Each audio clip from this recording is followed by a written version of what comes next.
I've been told that races are one in the shed, and today we're going to find out what that really means. It's the middle of the off season. I'm here on the outskirts of Christchurch to catch up with a bloke who knows all about winning races and trophies.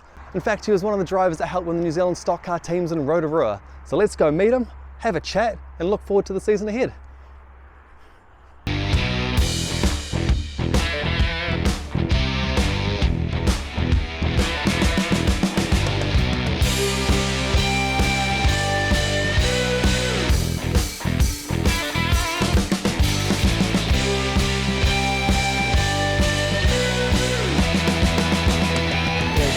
I am Jay Holtham, probably most commonly known in Speedway as Huggies, which is a nickname I didn't come up with myself. It's been instilled on me by my father for 20-something years. I am driver of the 317 Superstock QDR by Leach Motorsport and the 317 Stockcar J-Rail, again Leach Motorsport. Vortec Engineering on both cars, powered by CHS, good motors, and we go around in dirt circles, and we race for the Crushers and Eagles. Try to. Well, I'm not fully finished, still got to tidy this up, but yeah, I blew the underwriter off, I can't remember when, and I had another one, and then Thomas stole it from one of the other cars. So now I've got to get another one, and then I'll tidy that up, and then, look, don't judge me, but that side rail's probably going to stay on, because laziness. Oh, that's bad, don't zoom in, oh my God. And then, so we'll do a new one on this side, because this was mangled as well. And then I punched all that in. Oh, you want to see Zane Dykstra? So this is Zane Dykstra, absolutely blew me to bits. Thank you, Zane, appreciate that, that was good fun. Love that one, that's cool, so I've got to fix that too. And then crush rails. I don't know what else to do with my hands. Wheel gates, probably do wheel gates. Not a heap of steel work, to be fair, but enough that I don't like it.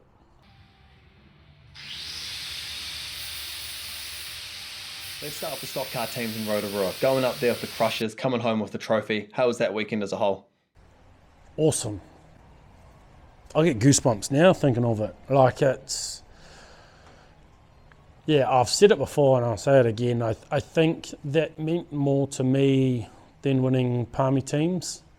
I was lucky enough when I went back into the Eagles. I had a stint in the Eagles prior, but then going back into the Eagles, they were already on a roll. I just jumped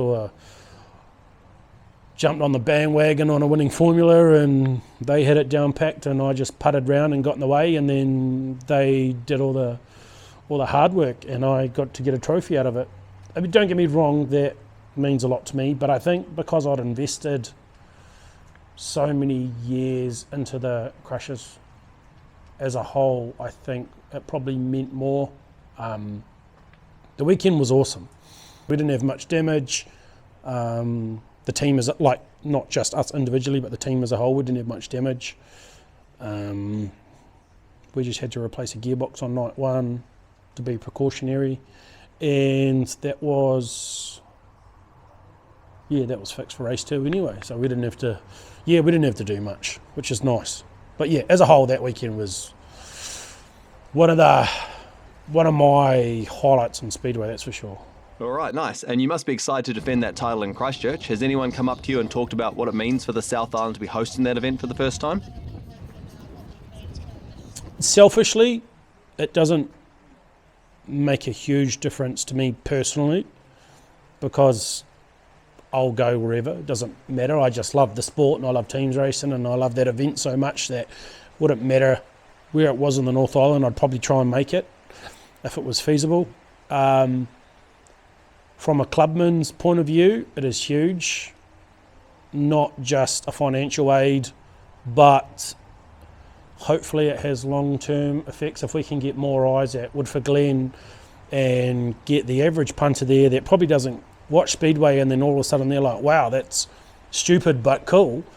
You know, they might turn up more often Not to mention when we have teams events, especially for stock cars, more people probably want track time at Woodford Glen leading up to the Stockcar Teams event. So hopefully our mainland teams event is going to be stronger and have more cars, more teams entered, etc. So hopefully as a whole it's a positive. It's an extremely huge task, and no doubt Shane and Steve and the rest of the Woodford Glen team will make it happen and make it cool. What are we doing, Thomas? We are pulling the sway bar out to make more adjustability, and while it's out, I need to take that off again. We'll clean bits and pieces, the brass bushings, etc. You're getting a film of it. Might as well clean everything that moves, so we'll do that before we slap her back in, and then I don't have to do it again. I may have the wrong cap on the wrong side. Well, that would make sense, because they don't really line up. Well, you do that one, and I'll carry on finishing the other one. It's done. Yeah, that's why I'm going to carry on finishing this one. See, look, so we've finished. This is how we do it. You pretend you don't know what you're doing, and then you get Uncle Tom to do it.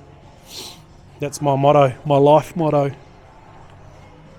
So 1,500 times 3 is 3, 4, 5. 4, 5, so get...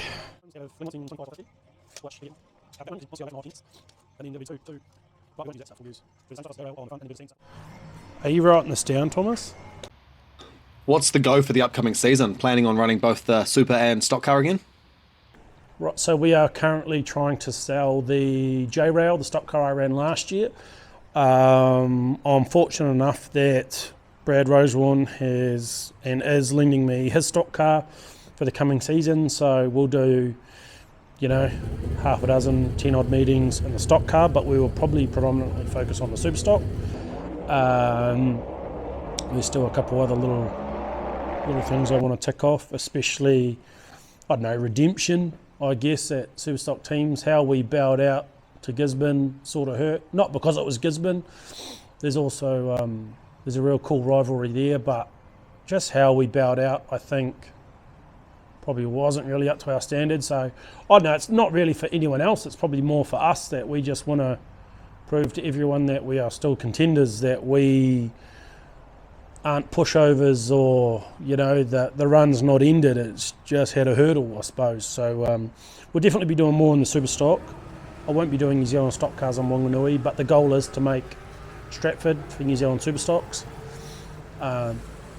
So we're going to try and do that and tie that in with a holiday and see family in Pumps North. Yeah.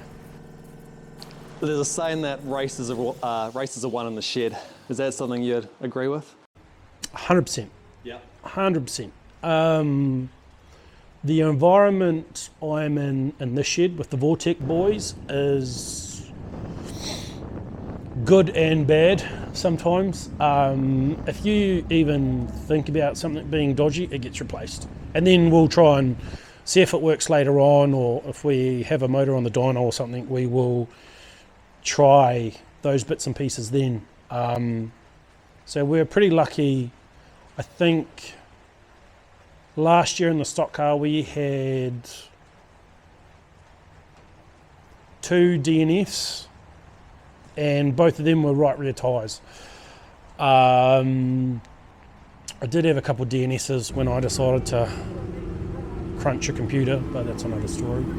But apart from that, we haven't had any mechanical failures last season on the stock car. The Super, we had a pretty good run. I don't think we had a DNF from the Superstock last season.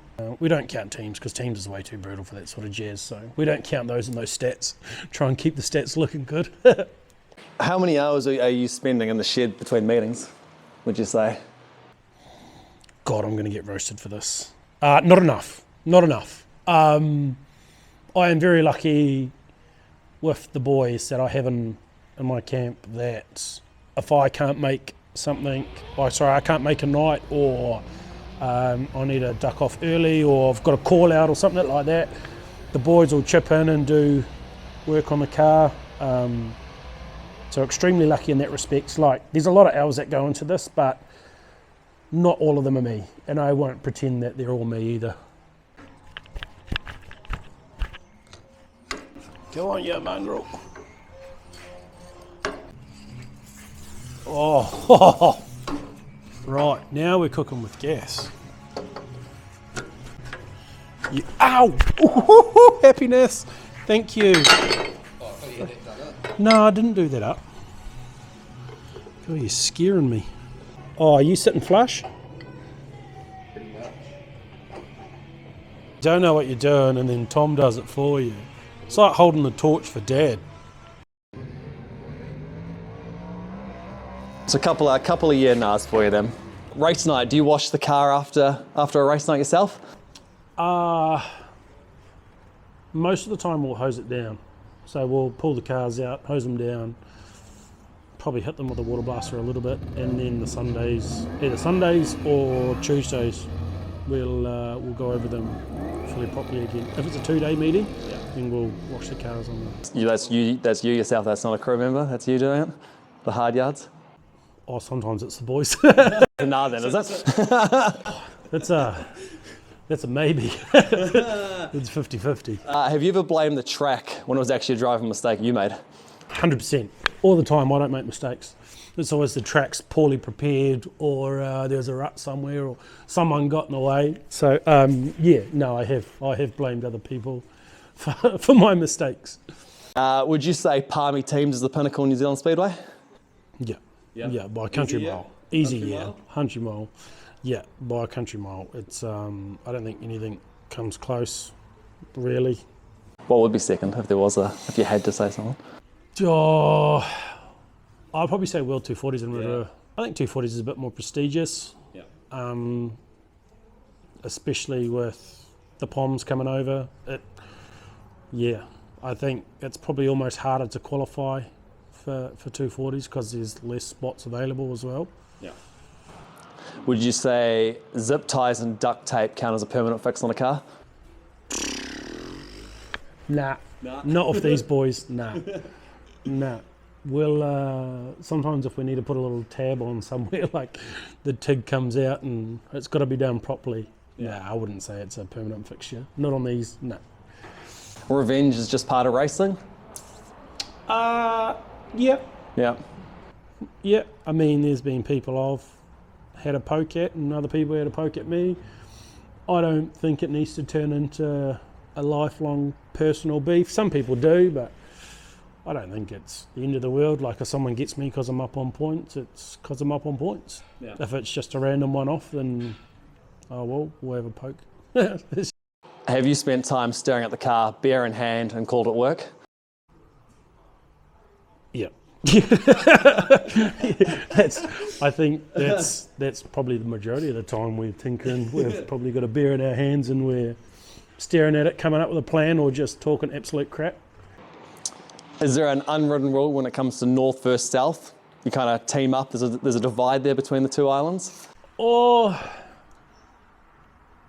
probably more in stock cars, I think there is. Not so much in supers because we don't have as many numbers floating around. Obviously, we've only got the Nelson and Christchurch Club with Superstocks, or decent numbers in Superstocks. I would almost say, with the introduction of social media, there is a lot less inter-club and inter-island rivalries, because I talk to friends from out of town more than I talk to some of my club mates. Yeah, that's a good point. Yeah. So I'd probably say no. No, okay. Finally, so have you ever looked at an entry listing just to find out who your first target of the night's going to be?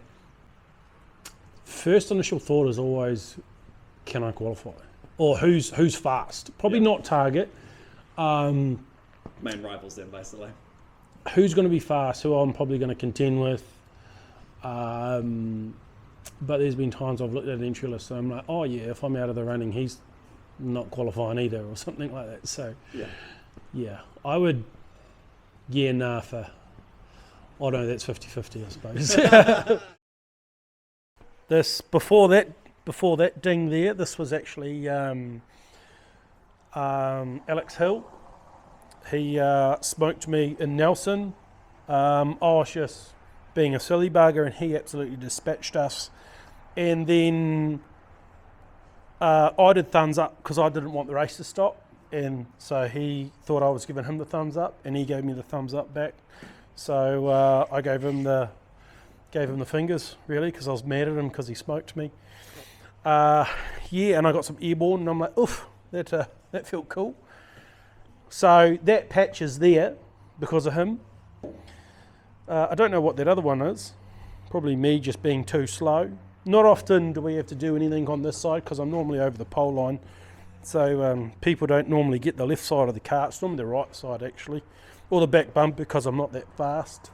This one is the most damage I've had in one go. That was actually from the infield stuff after I decided to do high jump at the Superstock Grand Prix. And yeah, that ruined a roof panel and a bonnet, and what else did we do? A wing. Ruined a wing. Getting down off the fence. That was emotional. It was fun though. A cool photo. Speaking of that very moment, we were there, and here's a shot my then 6-year-old snapped at the time. Oh, that gives me PTSD. Asher, Rees and I had started at the back, and we'd actually had a really good run. When I say we had a good run, he had a good run and I just followed him. And when he would punt cars out the way, I would follow and basically pick up the scraps, really. And then I remember going into turn 3, and there's myself, Simon Joblin and Trent James, and we're all having a pretty good battle. I think we're running 4th, 5th maybe, I think. Stand to be corrected. And yeah, and then we decided to go 3 wide coming out of the corner, and I reckon if one of us just got out of the gas and gave the others room, we all would have got out of there unscathed. Trent James did it perfectly. I launched over Simon, and I think I blew his carby off, or air filter off, sorry. I ended up doing high jump and eating a fence post, and yeah. And normally I'm trying to cause those and avoid all that sort of stuff, but it didn't really go to plan. Yeah, we didn't actually have a great deal of damage. I think we just did an underrider bar, a brand new tyre, and some panel damage. But apart from that, the car was mint. It was just my pride and ego that hurt, I think. It was damaged the most. Shout out again to Jay and the team for having me down. Who shall I catch up with next? And please do subscribe if you like this one. Massively helps me bring you more Speedway videos. Thanks for watching. I'll catch you in the next one.